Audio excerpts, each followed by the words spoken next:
We wake up and we hear.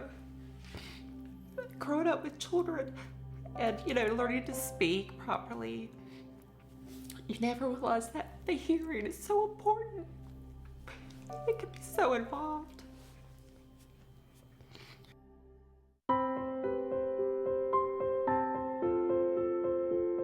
I started realizing when I was teaching children in public schools with various degrees of hearing loss, with parents who had different ideas about what they wanted to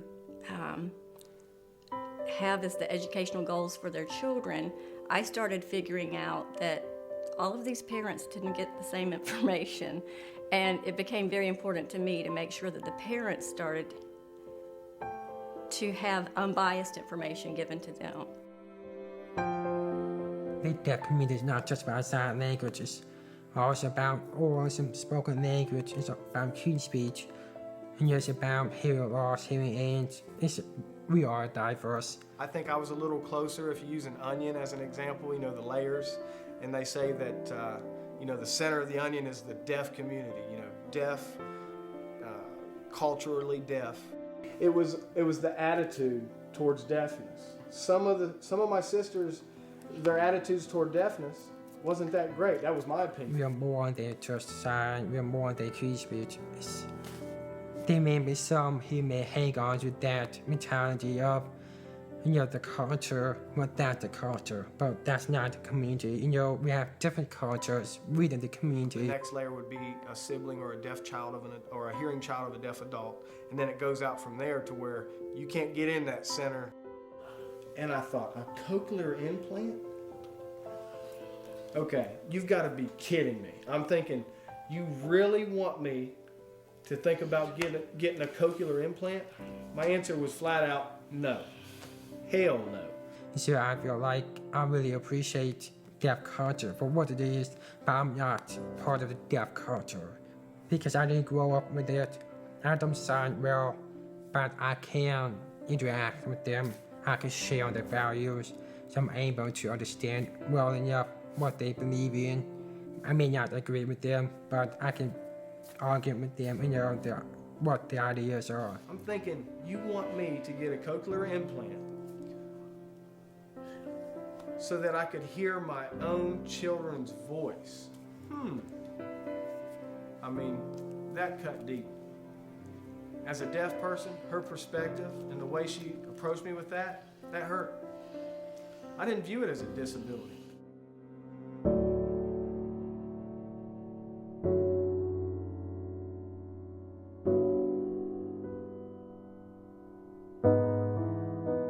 We were in shock.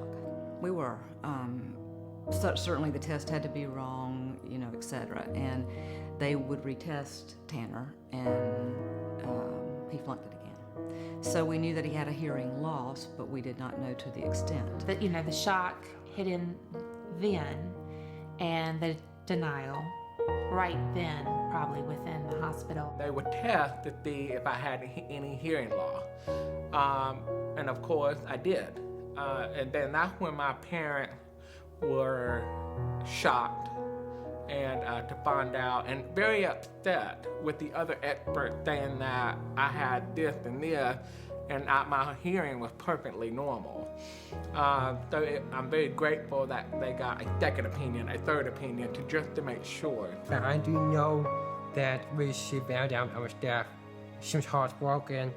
She had a hard time dealing with it. She told me that she wanted to drive off a bridge.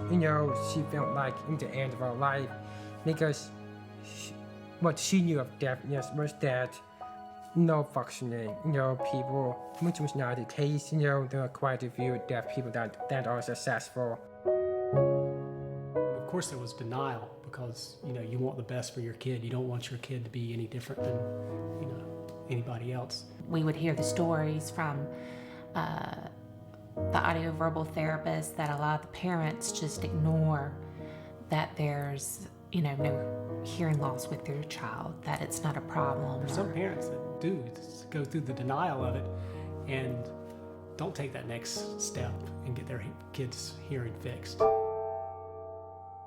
The hardest thing we've ever done, I believe, was to leave Ashley that first day. The house parent was wonderful, and she just assured us that everything would be fine. But when we got back in the car to start home, it was just, our hearts were just broken. I tell you that it's heartbreaking to watch him come to you with his hearing aids and say, my battery doesn't work anymore. And you change the batteries and he can't hear. You know, I mean, that's a heartbreaking thing because you want to be able to fix it. So I just remember being kind of confused, being angry maybe at times too, because being as though I couldn't fit in, you know, in certain areas, I remember just kind of pushing it and tucking it away, you know, to where I couldn't share this with the people that I could talk to verbally, and I didn't want to share it with my parents because it was about them. But as far as like, I think the pain comes from grieving, anger. I mean, yeah, you get mad, but it's not like we're mad at God or Tanner Or or us. genetics, our parents. They're the ones that, you know, made us. We, a little bit. We can be mad at them.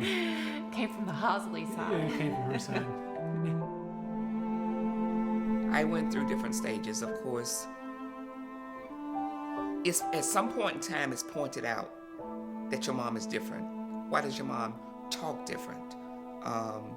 Why can she not hear what we're saying? So I'm sure most children of deaf adults go through the stages of maybe a little bit of embarrassment. I wish mom could hear.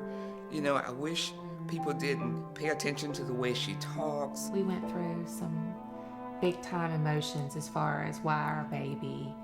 They are also dealing with, are they deaf because this is something I did? Is this because I smoked pot in high school? Or, I mean, these parents, some of them were having so much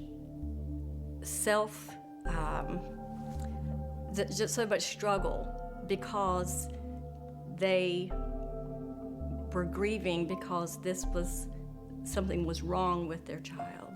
You know, I became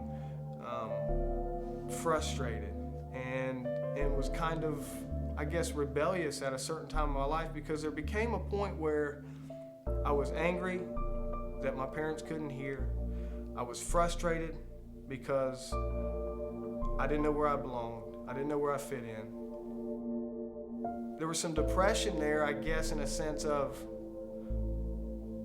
I turned towards other outlets. You know, I remember smoking a cigarette for the first time, or, you know, and it was like, oh, something here that might help me forget about where I don't fit in, you know. And so it took me a long time to realize that I wasn't alone out there. And All these people had already told me, you can't speak. You're not good enough to speak. And they constantly made fun of me. And I would go home very upset, cry, get depressed, talk to my parents about it. And it got to the point where they just said, you know, it might be a good idea if you start joining organization, club, sport, or do something. So she wrote her daddy a letter. And she said, Daddy, I'm not only getting deaf, but I'm getting blind also. When we got home, he explained to us, to me, his feelings when he read that letter.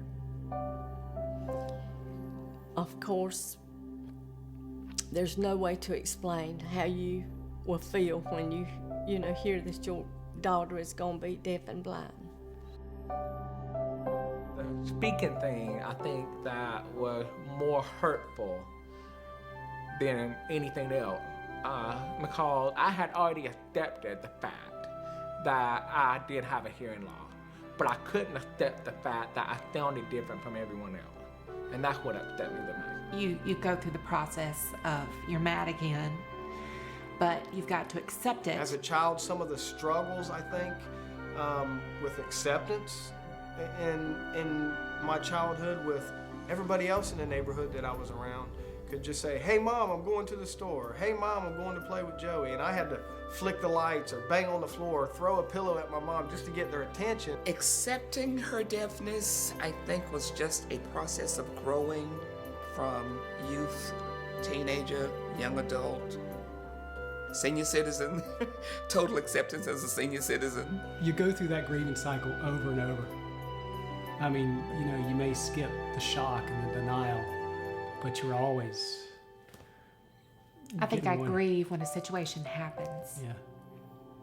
Like when he says he doesn't want to wear his hearing aids anymore. When will I outgrow them? You know, now he's just more inquisitive and asking questions. And, you know, you answer the questions and then you can walk away and go, oh. Yeah, we try to hold it together, but then we leave. It's usually like at nighttime when we're putting him in bed, saying our prayers and all that stuff, and he'll bring it up, and then we'll all strong and like, oh, you're okay, and then we'll go in our bedroom and just lose it. Tanner says things sometimes they just don't work like they're supposed to when you're being made, and he understands it. When you're a child of a deaf adult, without even realizing it, you're spending your life doing advocating. They don't talk to her, they talk to us. I mean, this wonderful woman is standing there trying to have a conversation with you, and they're talking to me as if she doesn't even exist. That happens in today's world. They don't talk to the deaf person, they talk to us. So you spend your whole life convincing people that, yeah, she can sign her own medical forms, or she's perfectly capable of reading the instructions and doing this. You don't have to give it to me to read for her. She understands the Bible, yes. You know, she understands the same things that we understand. She just doesn't hear. It was destined for me to become that little young interpreter, because now I'm an advocate for the deaf. I've always been an advocate for the deaf because of the life that I grew up in. My parents would fight for me in the school, public school. They would make sure that the teachers were doing what they were supposed to be doing. The IEP yearly, they were big advocacy on making sure that the exceptional children got the education that they needed. Time is very important. And to listen to the people, the resources that come to you in the very beginning, if it is through infant hearing screening, to accept that there could possibly be a hearing loss and to jump on it, because, you know, the faster that your child has on hearing aids, the better for them. I said I was born deaf. I was just born that way. That's normal to me. Being deaf is normal, you know. It's not something that I'm struggling with. It's something that's me. That's Daisy. And I looked at her just, you know, to see what expression she would have with that. And she said, "Born deaf, wow." She said, "Oh, I'm sorry." And I thought, do I look sad? I look happy. Look at my face. See my smile? I'm happy. I'm deaf, yes. I'm happy with who I am. And she just looked as if she couldn't understand that. I said, I'm fine. I can communicate. Yeah, there's a disability there, but, you know, and I explained a little bit about the lifestyle. But, I mean, it was just, I think there was just a lot of confusion in her mind of how she perceived a deaf person. And having seen a real live deaf person, she was just shocked, I think, for me to say, hey, I'm happy, I'm fine. There's nothing different that we would have done or do. There could be a lot worse. It goes back to that. It really could.